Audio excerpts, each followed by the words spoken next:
Graça e paz de Jesus, meu irmão.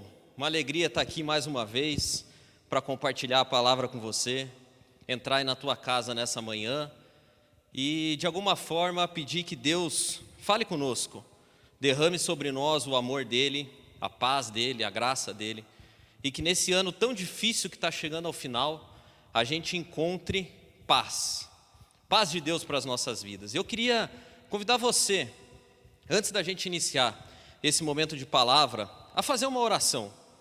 Curve a tua cabeça, chame a tua família para estar perto, e que nessa oração o nosso desejo e o nosso pedido ao Pai seja para que a palavra nos encontre e faça em nós aquilo que só ela é capaz de fazer, que a palavra de fato penetre na profundidade da nossa alma, do nosso coração e nos renove a esperança, em nome de Jesus. Pai, obrigado, Senhor, por mais uma vez poder estar aqui para ministrar a Tua palavra, que é poderosa, Deus, que é poderosa para fazer muito mais além daquilo que nós pedimos ou pensamos, pelo poder que opera em nós, ó Deus, e esse poder é o poder do Teu Espírito Santo. Por isso eu te peço, Senhor, que nessa manhã o Senhor entre em cada um desses lares que estão conectados nessa mensagem, nessa página, ó Pai, e faça aquilo que o Senhor desejar, que a Tua palavra nos encontre nessa manhã, e que nos abençoe, Pai, para a glória do Teu nome, em nome de Jesus. Amém. Meus irmãos, nós estamos chegando ao final de um dos anos mais difíceis da história. E eu confesso para vocês que, durante essa semana, enquanto eu pensava na ministração, e essa é uma ministração de Natal, pois o Natal vai acontecer agora no meio da semana, enquanto eu pensava na ministração, eu fui levado a fazer uma retrospectiva do nosso ano, fazer uma retrospectiva da forma como nós chegamos aqui, e essa talvez seja uma mensagem difícil de pregar, porque diferente de todas as outras mensagens de Natal que eu já ministrei, esse ano é totalmente diferente. Se você perguntar para as pessoas ao teu redor, do teu entorno, do teu círculo de amizade, a resposta primária delas é que esse é um ano diferente, é um ano totalmente novo. Nós estamos experimentando coisas novas, mas eu gostaria de ler textos que nos remetem à segurança.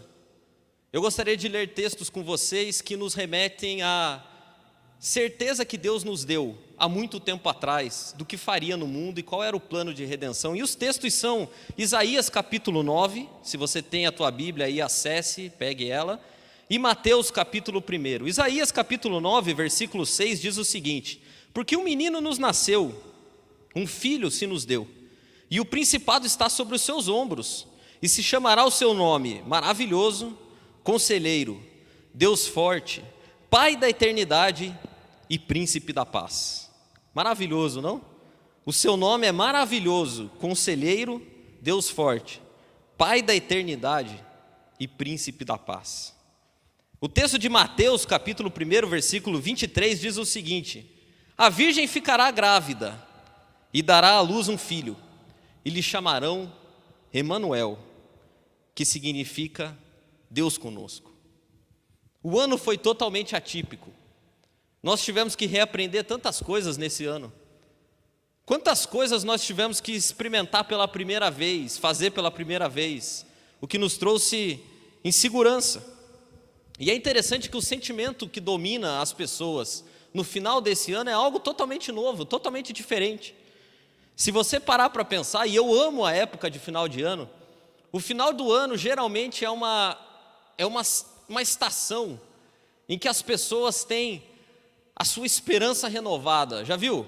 Você vai chegando no final do ano e parece que as forças se renovam, parece que brota dentro de nós um sentimento de que vai ficar tudo bem, de que as coisas vão melhorar, de que o ano que está por iniciar é algo maravilhoso que está por acontecer na nossa vida. Mas esse ano, as coisas parecem tudo diferente. Eu não sei você, mas nós já estamos aqui no dia 21 de dezembro e muitas pessoas ainda não pensaram em qual vai ser a nossa ceia de Natal, onde nós vamos nos reunir. A gente não está nem comprando roupa nova para o Natal desse ano, porque provavelmente o Natal desse ano vai ser online. Tudo está de perna para o ar, e o que tem acontecido na nossa vida, o que tem acontecido na vida das pessoas que eu vejo, e que eu estou tomando cuidado para que não aconteça na minha, é que parece que está tudo murcho nesse ano. Parece que aquele sentimento que sempre nos invade ali no finalzinho de novembro, começo de dezembro, esse ano não veio. E o que nós temos experimentado é preocupação, medo, receio. O que nós temos experimentado é pessoas preocupadas com o próximo ano, e a gente está pensando assim, bom, se 2020 foi desse jeito, o que será nos aguarda 2021? O que será vai nos acontecer em 2021? Memes surgem aos montes, dizendo para que você queime a tua roupa de 2020, da virada de 19 para 20, porque ela não deu sorte. A gente faz brincadeira, mas lá no fundo todo mundo está preocupado, todo mundo está angustiado, porque o ano que a gente viveu foi um ano que nos machucou demais. E tudo parece menor nesse ano, tudo parece diferente nesse ano. Porque nesse ano que nós vivemos de 2020, a gente experimentou perdas em escalas monumentais. E eu digo escalas monumentais porque existiram pessoas que não perderam parentes, não perderam pessoas, mas foram perdendo liberdades, foram perdendo perspectivas, foram perdendo os sonhos, foram perdendo a paz, foram perdendo tranquilidade, e a gente foi experimentando perdas, mesmo que pequenas, mas todo dia eram dias de perdas. Houveram pessoas também que chegam para esse final de ano com o coração devastado, pois perderam parentes, alguns perderam pais, perderam mãe, alguns perderam um emprego e não conseguiram encontrar outro. Então, esse ano de fato é um ano diferente. Esse ano não é o mesmo clima. A gente não é tomado por aquela esperança que brota no nosso coração, aquele senso de celebração. E eu fui levado a pensar que era exatamente essa circunstância que permeava os dias que antecediam o nascimento de Jesus. Eram essas circunstâncias que permeavam a Galileia daquele tempo, Belém daquele tempo. As pessoas também não tinham muita esperança, havia um reino, havia um império que dominava elas. Mas assim como aconteceu lá no tempo dele, eu creio que pode acontecer no nosso tempo também. A manjedoura ainda está presente. E é na manjedoura que a luz começa a brilhar em meio às trevas. É nessa manjedoura que a nossa esperança fica depositada. E é interessante que foi nessa manjedoura que nasceu o Salvador do mundo. As pessoas esperavam que o Salvador do mundo nascesse em círculos poderosos, em castelos, mas o Salvador do mundo veio numa manjedoura. Quando as pessoas pensavam que a luz brilharia no alto escalão e colocavam as suas esperanças nisso, Deus escolheu um casal de jovens e um estábulo para que o Salvador do mundo viesse e que a esperança voltasse a brilhar. E eu sou levado a pensar, se nós não estamos como aquelas pessoas, colocando e depositando a nossa esperança em algo muito grandioso, esperando que algo fenomenal aconteça, e estamos perdendo o bonde da história, porque tem um trecho da Bíblia, em Lucas capítulo 2, no versículo 7, que me chama a atenção.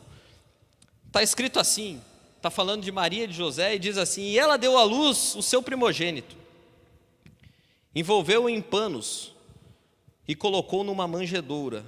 E esse é o trecho que mais me chama a atenção.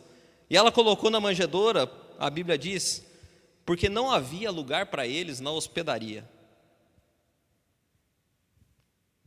Maria deu à luz ao Salvador do mundo e colocou numa manjedoura, porque não havia lugar para eles. E eu te pergunto, meu irmão, será que nós não estamos chegando ao Natal desse ano exatamente como aquelas pessoas?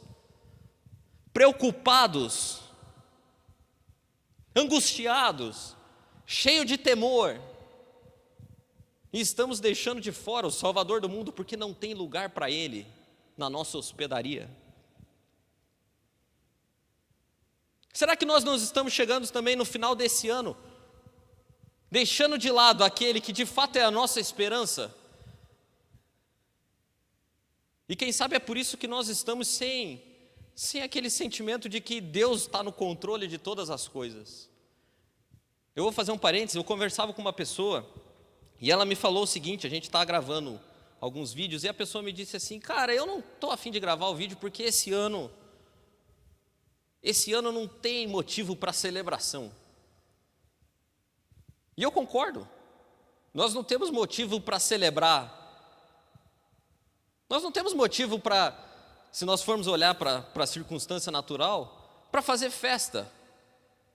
Mas uma coisa eu tenho tentado fazer na minha vida, na minha casa, na minha família, e é o que Jeremias fez quando olhou para a terra devastada. A Bíblia diz que Jeremias, ao olhar para aquilo, falou assim, Deus, o meu coração está desolado, mas uma coisa eu faço, eu torno a trazer à lembrança aquilo que pode me dar esperança. E eu quero dizer para você, meu irmão, do fundo do meu coração, se tem um ano em que nós precisamos olhar para trás e olhar para a obra redentora de Jesus, que um dia nasceu naquela manjedoura, esse é o ano. Esse é o ano em que nós devemos olhar para aquele estábulo que abrigou o Salvador do mundo e que fez a luz brilhar mais forte do que qualquer outra época. Esse é o ano. Porque ao fazer isso, nós estamos anunciando que nós ainda acreditamos e que a nossa esperança não depende desse mundo, a nossa esperança depende daquele que veio e nasceu, morreu e ressuscitou. É por isso que eu quero celebrar esse ano. Eu não tenho motivos naturais para celebrar esse ano, mas o meu Salvador já veio. E se tem um ano em que nós precisamos nos lembrar, de fato, esse é o ano. Esse é o ano. Porque uma coisa eu aprendi durante 2020. Nós temos construído e colocado a nossa esperança em bases fracas. Sabe por quê? Quando o nosso mundo é chacoalhado, a gente desaba? Porque a nossa alegria está fundamentada em coisas fracas. E anos como o que a gente viveu em 2020 abalam a nossa vida. E eu dou graças a Deus por isso, porque nos fazem lembrar que nós vivemos em um mundo caído, carente de redenção, que a nossa pátria não é aqui e que o nosso Deus tem algo muito melhor para nós, porque anos muito bons nos fazem nos acostumar a ficar fora de casa, nos levam a nos esquecer de casa, nos levam a colocar as nossas esperanças em coisas terrenas, e é difícil. Eu sou o primeiro a dar a mão à palmatória. Eu também desejo que tudo vá bem, eu não quero desgraça, eu não quero nada, eu quero viver bem. E não tem nada de errado nisso. O problema é quando eu e você começamos a colocar a nossa confiança e a nossa alegria, o nosso contentamento começa a depender dessas coisas. E eu separei uma lista de coisas que eu aprendi, porque nos foram tiradas em 2020, e que nos mostram que a nossa esperança muitas vezes está fundamentada em coisas fracas. Que o nosso contentamento está fundamentado em coisas fracas. E a primeira delas é que eu e você desejamos conforto. A gente quer conforto. E não tem nada de errado em querer conforto. É maravilhoso ter uma vida confortável. E esse ano a gente teve que aprender as duras penas que se a minha e a tua alegria depende de conforto, ela tem uma base fraca. Eu não sei como foi a tua experiência, mas a maioria das pessoas com quem eu converso, e a minha vida eu também vejo, a gente perdeu confortos, a gente perdeu liberdade. Hoje alguém põe equipamento na nossa testa, na nossa mão, diz que você tem que ficar usando máscara. As pessoas estão saindo na burdoada no supermercado porque tem um que tossiu. O mercado que ficava aberto direto, agora não abre mais no dia tal, não abre mais na hora tal. A gente precisou reaprender a fazer um monte de coisa. Quer ver uma outra coisa? A gente tinha o conforto de trabalhar em outro lugar, agora a gente não tem mais. O nosso trabalho agora modificou tudo. Então a tua cadeira lá no escritório que era boa, agora você trabalha na mesa de casa, com o computador no colo, com a criança chorando do lado. E a gente começa a ficar estressado, porque a nossa vida e o nosso contentamento dependia de ter uma vida confortável. E esse ano nos roubou o conforto. Esse ano nos tirou o conforto de fazer as coisas do jeito que a gente queria, de ir para os lugares que a gente queria. Agora parece que a gente está sendo vigiado o tempo inteiro, que tem alguém tutelando sobre a nossa vida. A gente precisou reaprender a não colocar a nossa esperança e o nosso senso de propósito e de contentamento na busca pelo conforto. A gente foi obrigado a conviver com as pessoas dentro de um espaço menor. E aí é conforto físico. Então antes você passava uma boa parte do teu dia fora de casa. Agora não, agora você está dentro de casa. Agora você está ali convivendo dentro de casa. Você tinha conforto de ter pessoas fazendo outras coisas. Por exemplo, eu mesmo tinha o conforto de ter professores ensinando as crianças. E esse ano eu precisei dar um jeito de aprender a ensinar a criança. E sabe o que aconteceu comigo? Eu não consegui. Eu fiquei estressado, a criança ficou estressada. E aquele conforto de pessoas que viviam à minha volta e que prestavam serviços e que faziam as coisas, porque a gente construiu a nossa sociedade assim, não existe mais. Então, quando a gente busca uma vida confortável e coloca nessa vida o nosso senso de realização, quando esse mundo caído é abalado, a gente abala junto.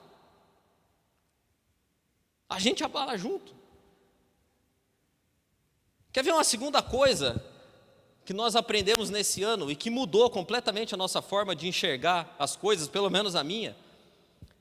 É que existem pessoas que vivem a sua vida e têm o seu senso de realização, a sua alegria pautada e fundamentada na opinião dos outros. São pessoas que precisam constantemente de aprovação.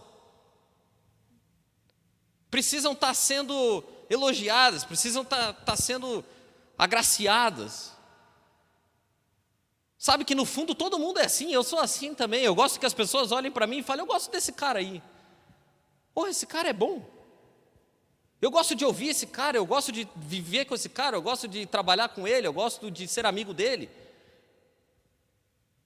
E a gente precisou reaprender, porque a gente está vivendo muito da nossa vida nesse ano de 2020, fora do olhar das pessoas. E se você é alguém que precisa de afirmação o tempo inteiro, tem pouca gente para te afirmar nesse ano. Teve pouca gente. Até o patrão tá fora. Até o chefe não está olhando o tempo inteiro o que você está fazendo. E aí você precisa encontrar realização e propósito em fazer as coisas não pela opinião dos outros, mas por vontade própria, por conta própria. E eu me lembrei, enquanto pensava nisso, de uma passagem de João, que diz que houve um tempo em que Jesus voltou para Galiléia. Eu não lembro exatamente agora o capítulo, eu sou ruim para memorizar capítulo, mas a Bíblia diz que Jesus voltou para Galiléia e ficou ali por um bom tempo. Jesus voltou para Galiléia e ficou ali por um bom tempo. Sabe o que acontece? A gente olha para a história de Jesus e imagina um ser em ritmo frenético. Parece que os 3 anos do ministério de Jesus foram vividos intensamente todo dia, sem um minuto de descanso. Sempre ao olhar das pessoas, ao olhar atento dos fariseus, dos seguidores, dos discípulos, dos críticos, de todo mundo. Pessoas que diziam, Jesus está certo, Jesus está errado, Jesus isso, Jesus aquilo, mas esse trecho de João deixa claro para mim e para você que houve um tempo da vida de Jesus em que ele voltou para Galiléia. E lá ele ficou por um bom tempo longe do olhar de todo mundo. O que significa que o senso de realidade, de propósito de Jesus não estava fundamentado na opinião dos outros, de maneira nenhuma.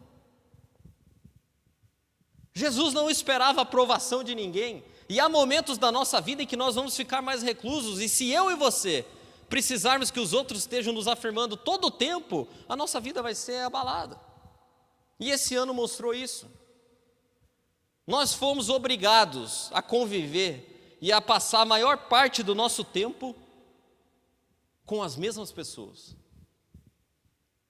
nos mesmos círculos de amizade, restritos à nossa família muitas vezes. E é exatamente na nossa família em que as pessoas não ficam todo o tempo nos reconhecendo. Ao contrário, elas nos dizem coisas que nós fazemos errado. É no nosso círculo familiar que foi difícil a convivência, porque houve uma hiperconvivência. E aí muita gente perdeu as válvulas de escape do trabalho, a válvula de escape do círculo de amizade fora de casa. Aquelas pessoas que dizem só que você é um cara legal. E aí a gente fica estressado, mas é bom. É bom para a gente aprender que nós vivemos num mundo caído. Que aquilo que parecia confortável e que sempre nos regalava com aprovação, é um mundo falso. O mundo é um lugar caído. O mundo é um lugar austero. E nós precisamos viver a nossa vida buscando a aprovação de Deus. De Deus. Então, foi um ano estressante nesse sentido. Para mim, essa terceira perda é a que mais me causou estresse. Esse ano a gente descobriu algo que é muito claro, mas que ninguém sabe, que nós não controlamos nada. Deixa eu te falar uma coisa, eu sou o tipo de pessoa que gosto de controlar. Eu gosto de controlar as situações, eu gosto de controlar as possibilidades. Eu faço uma confissão para você, eu gosto de controlar até as outras pessoas, se você deixar. Eu gosto que as coisas aconteçam do meu jeito. Desde coisas grandes até coisas pequenas. Eu sou o cara que gosta de estar dirigindo, eu nunca sou o cara que gosta de ir de passageiro. Eu não gosto de ir de passageiro, eu gosto de estar na boleia. E eu gosto de estar na boleia do carro, eu gosto de estar na boleia da minha família. Eu gosto de estar na boleia da minha empresa. E eu gosto de estar na boleia da minha vida também. Só que quando o mundo é abalado e o estresse chega, a gente chega à conclusão, se você for minimamente honesto, que a gente não controla nada. Eu e você não controlamos nada. E sabe o que eu penso? Até as vezes em que parece que eu estou no controle, eu vou dizer um negócio para você, é mera coincidência. É mera coincidência, porque houve, no final do ano passado, um vírus que surgiu num país e colocou a humanidade de joelhos. E a gente chegou à conclusão de que nós não podemos fazer nada. Não podemos fazer nada. Nós não controlamos nada. Nós não temos o controle de nada nas mãos. E graças a Deus por isso, porque o nosso Deus tem, nós não. Nós não temos o controle de nada. E eu descobri isso nesse ano. Porque as situações e circunstâncias me fugiram completamente à alçada, às possibilidades de reversão. Esse talvez tenha sido o ano em que mais vezes eu falei, cara, eu não sei, não posso fazer nada. Não posso fazer absolutamente nada. Talvez, com certeza, foi o ano que eu mais falei isso na vida. Eu não controlo nem os filhos direito. Eu cheguei a essa conclusão. É difícil. A gente tem um monte de coisa que precisa resolver na vida, que precisa mudar na vida. E o que mais eu preciso no terminar desse ano é graça de Deus, porque existem muitas coisas, e quase todas eu não controlo. E eu descobri isso nesse ano. De um jeito difícil, mas eu descobri. E a quarta coisa, que está muito interligada ao controle, e que fundamenta a nossa busca por realização, por propósito e por alegria e contentamento, é o senso de poder. O senso de fazer coisas, dizer coisas, influenciar pessoas. Estar em posições de decisão. Estar em posições em que você consegue mandar. E as coisas acontecem à tua volta com base na tua palavra, porque você tem poder para isso. E esse ano nós fomos demovidos completamente da posição de ter poder para as coisas. Eu achava literalmente que, eu vou fazer mais uma confissão, Ensinar crianças, por exemplo, para mim era uma atividade simples. Eu era simpatizante completo da ideia do homeschooling, eu gostava dessa ideia.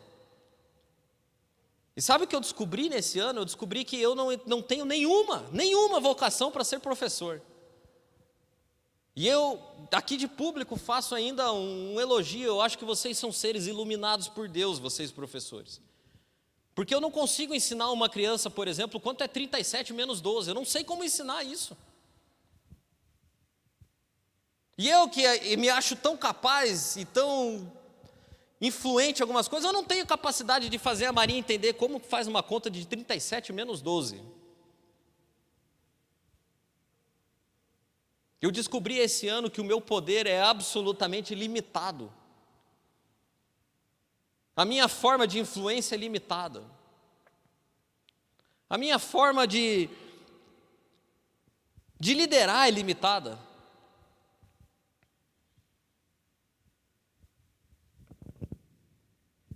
Eu não tenho poder para mudar situações, eu não tenho esse poder. E sabe o que acontece? Se eu e você estivermos na busca e fundamentando a nossa alegria, o nosso contentamento nessas 4 pernas, quando o mundo é abalado como foi, nós desmoronamos. E se nos perguntarem, ei, você chega no final do ano e qual vai ser a tua celebração? A minha celebração não vai ser nenhuma. Porque eu não tenho motivos para celebrar, porque o nosso mundo desmoronou nesse ano. Mas é interessante que Jesus, o fundador do mundo, aquele que estava desde o princípio, o alfa e o ômega, aquele que fez todas as coisas e sem ele nada do que foi feito se fez, esse sim tinha conforto, tinha aprovação, tinha controle, tinha poder. Mas ele mesmo decide abrir mão de todos esses atributos. Ele decide abrir mão de todas essas possibilidades para vir aqui na terra e nascer numa manjedoura. E por ele ter feito isso, a luz brilhou sobre todos os homens. Ele abriu mão do conforto do trono para vir aqui na terra e não ter nem onde reclinar a sua cabeça.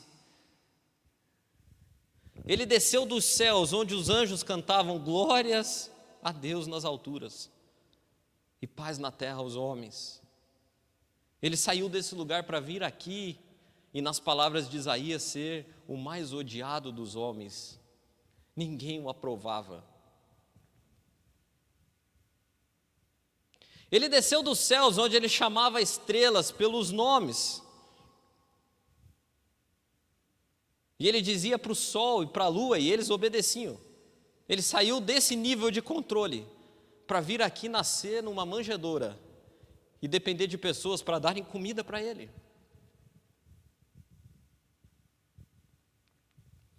Ele desceu do céu,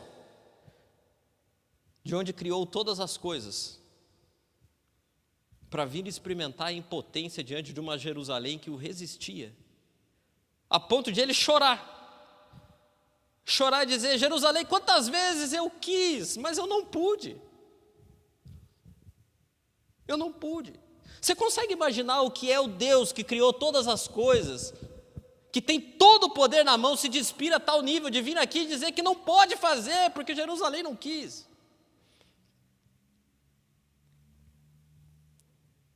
Mas sabe de uma coisa? Foi só quando ele abriu mão de tudo isso, é que a luz brilhou diante de todos os homens, e nós vimos a glória do unigênito do Pai. Foi quando ele abriu mão de tudo isso que o seu nome foi feito Conselheiro, Deus Forte, Pai da Eternidade, Príncipe da Paz. Foi por ele ter aberto mão de tudo isso que nós podemos hoje dizer, Emanuel, Deus conosco. A vida de Jesus, meu irmão, nos deixa um exemplo de que a sua alegria e o seu contentamento não estavam fundamentados em coisas fracas, como controle, conforto, aprovação e poder. A vida dele não estava fundamentada nisso. E o que eu quero dizer para você hoje, meu irmão, do fundo do meu coração, nesse domingo que antecede o Natal, eu quero dizer para você o seguinte: não deixe que a luz que Jesus acendeu naquela manjedoura seja apagada pelas circunstâncias da vida. Não deixe que o medo tome conta de você nesse ano, a ponto de você olhar para a tua vida e dizer: eu não tenho motivos para celebrar. Esse é o ano que nós temos motivos para celebrar. Nós devemos olhar para trás e enxergar a manjedoura. E lembrar que houve um dia em que Deus se despiu de tudo isso e pisou na terra. E nós vimos a glória do unigênito do Pai. Não deixe o medo tomar conta de você. Que ao celebrar o Natal nesse dia, você tenha de fato, e talvez como nunca antes, o verdadeiro sentido dele, de que a luz brilha em meio a trevas. E de que essa luz é poderosa. E que essa luz é poderosa. Eu gostaria de terminar com alguns textos. E eu gostaria de ler de novo para você o texto de Isaías, capítulo 9. Porque um menino nos nasceu, um filho se nos deu, e o principado está sobre os seus ombros. E se chamará o seu nome maravilhoso, Conselheiro, Deus forte, Pai da eternidade, Príncipe da paz. Eu gostaria de dizer para você, meu irmão, que o mundo ainda está sob o governo de Deus. O mundo, por mais que não pareça, ainda está sob o controle de Deus. Deus ainda tem as rédeas do mundo na mão. Deus não virou as costas para nós. E o advento do Natal, o advento do nascimento de Jesus é a época propícia para nós lembrarmos disso. Porque de todos os nomes de que Jesus é chamado, Jeová Rafá, Jeová Jiré, Eloí, de todos esses nomes, quando o anjo veio anunciar a Maria aquele que haveria de nascer, ele disse: Emanuel. E sabe o que significa, Maria? Deus conosco. Deus conosco. Deus está conosco. Esse ano eu gostaria de terminar dizendo para você que não há nada, não há circunstância nenhuma que vá mudar isso. O fato de que Deus é Emanuel, Deus conosco. E eu gostaria de convidar você a ler mais um texto de Hebreus. E o sentimento com o qual eu termino esse ano é de gratidão a Deus. Pois apesar de todas as dificuldades e perdas, eu posso dobrar os meus joelhos, levantar minha cabeça ao céu e dizer: Deus, Emanuel, o Senhor está conosco. Eu gostaria de ler o capítulo 10 de Hebreus, versículo 19, para terminar. E fica aqui uma instrução para mim e para você, da forma como nós devemos terminar esse ano. Tendo, pois, irmãos, ousadia para entrar no santuário, pelo sangue de Jesus, pelo novo e vivo caminho que Ele nos consagrou, pelo véu, isto é, pela sua carne, e tendo um grande sacerdote sobre a casa de Deus, cheguemo-nos com verdadeiro coração e inteireza de fé, tendo corações purificados da má consciência e o corpo lavado com água limpa. E aqui fica a dica do apóstolo para nós: retenhamos firmes a confissão da nossa esperança, porque fiel é o que prometeu. Retenhamos firmes, irmãos, retenhamos firmes a confissão da nossa esperança, porque fiel é aquele que prometeu. Eu termino esse ano dando graças a Deus pela manjedoura, porque foi ali que foi depositada toda a esperança do mundo. Foi naquele lugar em que a luz brilhou entre as trevas e continua brilhando até hoje. Foi na manjedoura que nós depositamos a confiança toda do mundo. E fiel é aquele que prometeu. Eu desejo para você um Natal abençoado. Desejo para você e para a tua família um tempo de paz, um tempo de renovo, um tempo de esperança. Eu profetizo que esse Natal talvez tenha o significado mais profundo para nós, porque em meio a trevas, é onde brilha a luz do nosso Deus. Fiel é aquele que prometeu. Eu termino esse ano com gratidão. Gratidão a Deus. Graças a Deus pela manjedoura. Em nome de Jesus. Amém.